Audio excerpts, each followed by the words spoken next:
Facteurs fonctionnels qui proviennent de la nature d'un appareil dissociation. 2. On peut également affirmer que les associations les plus fréquemment utilisées résistent le mieux à la destruction.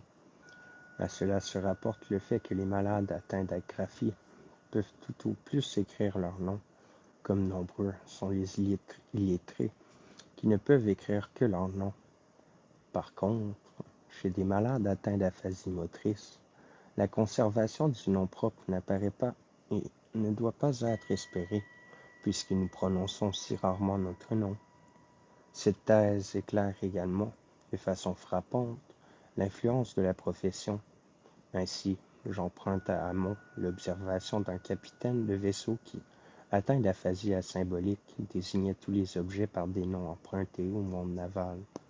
Aussi, conformément à cette thèse, des fonctions de langage entières se révéleront plus ou moins résistantes en cas de lésion.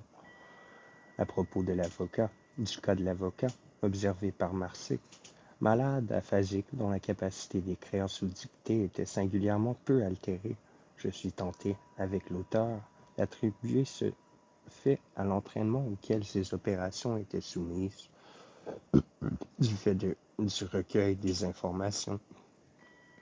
On peut certainement s'attendre à ce que de nombreux symptômes de l'aphasie soient différents chez des hommes cultivés que chez des hommes à peine capables de parler, et on a pu l'observer dans des cas individuels. 3. Que ce qui a été associé intensivement, même comme résultat d'un processus de langage rare, acquiert une force qui survit à la lésion. Je l'ai cité précédemment à propos des restes de langage qui sont, d'après Hugh Jackson, les derniers mots prononcés. 4. De plus, il est remarquable que des représentations de mots associés en série soient mieux conservées que des représentations isolées, et que les mots soient d'autant mieux conservés que leurs associations sont plus étendues. Le premier principe vaut, par exemple, pour les suites de nombres, les séries de jours, des mois, etc.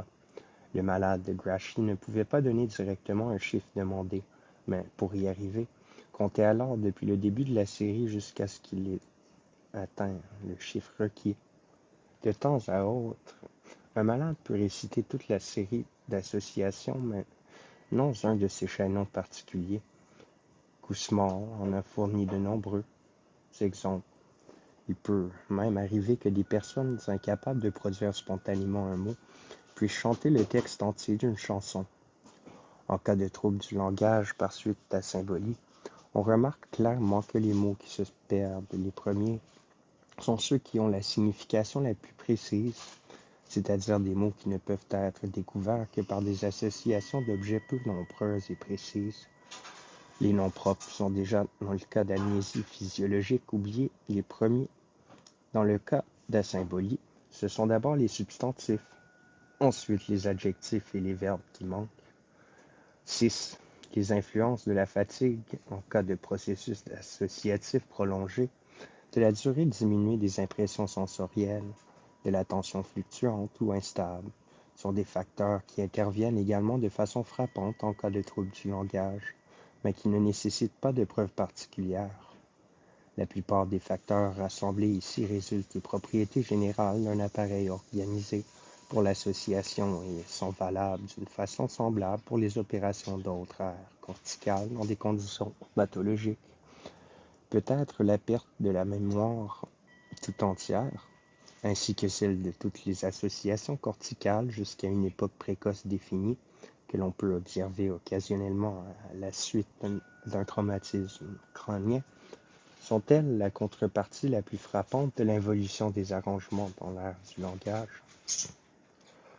Nous avons déjà discuté plusieurs fois les 3 degrés de la capacité fonctionnelle diminuée qui ont été proposés par Charleston Bastion pour les centres du langage.